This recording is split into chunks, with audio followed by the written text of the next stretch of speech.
Hi நண்பர்களே! வணக்கம்.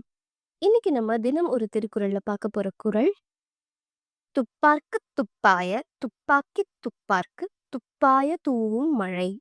இந்த குறள நம்ம சின்ன வயசுல கேட்கும்போது ஒரே வேடிக்கையா இருக்கும். "என்னடா துப்பு துப்புன்னுலாம் வருதே!" அப்படின்னு. ஆனா இந்த துப்பு அப்படிங்கிற வார்த்தைக்கு நம்ம அழகு தமிழ்ல பல அர்த்தங்கள் இருக்குங்க. இந்த குறள பொறுத்தவரைக்கும் துப்பு அப்படிங்கிற வார்த்தைக்கு அர்த்தம் உணவு.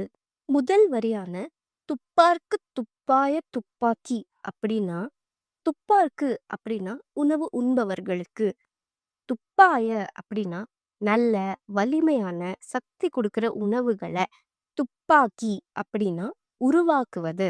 அதாவது உணவு உண்பவர்களுக்கு, அதாவது நம்மள மாதிரி மனிதர்களுக்கும், பல விலங்குகளுக்கும் நல்ல சத்தான உணவுகள உருவாக்கி குடுக்கிறது மழை. அடுத்த வரிய பார்த்தீங்கன்னா, "துப்பார்க்கு துப்பாய தூவும் மழை." என்னடா மறுபடியும் "துப்பார்க்கு துப்பாய" அப்படின்னு வள்ளுவர் சொல்றாரே அப்படின்னு பார்த்தீங்கன்னா, இந்த இடத்துல "துப்பார்க்கு" அப்படிங்கிற வார்த்தைக்கு அர்த்தம் சாப்பிடுறவங்க அல்லது குடிக்கிறவங்க. ஸோ, சாப்பிடுறவங்களுக்கு தானும் ஒரு உணவாகவே மாறுது மழை அப்படிங்கிறது தான் அடுத்த வரிக்கான அர்த்தம்.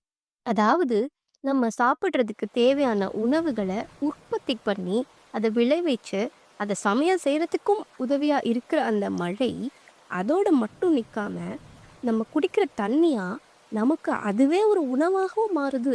அப்படிங்கிறது தான் சொல்றாரு வள்ளுவர். இப்போ இந்த காலத்துல இருக்கிற மியூசிக் டைரக்டர்ஸ், லிரிசிஸ்ட், ராப்பர்ஸ் எல்லாம் ரைமிங், டைமிங்கா இருக்கணும் அப்படின்னு எவ்வளோ கஷ்டப்பட்டு லிரிக்ஸ் எழுதுறாங்க.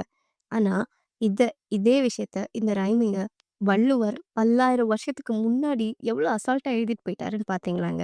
ஆக, இந்த அழகான குறளான "துப்பார்க்கு துப்பாய துப்பாக்கி, துப்பார்க்கு துப்பாய தூவும் மழைக்கு" இதுதாங்க அர்த்தம்.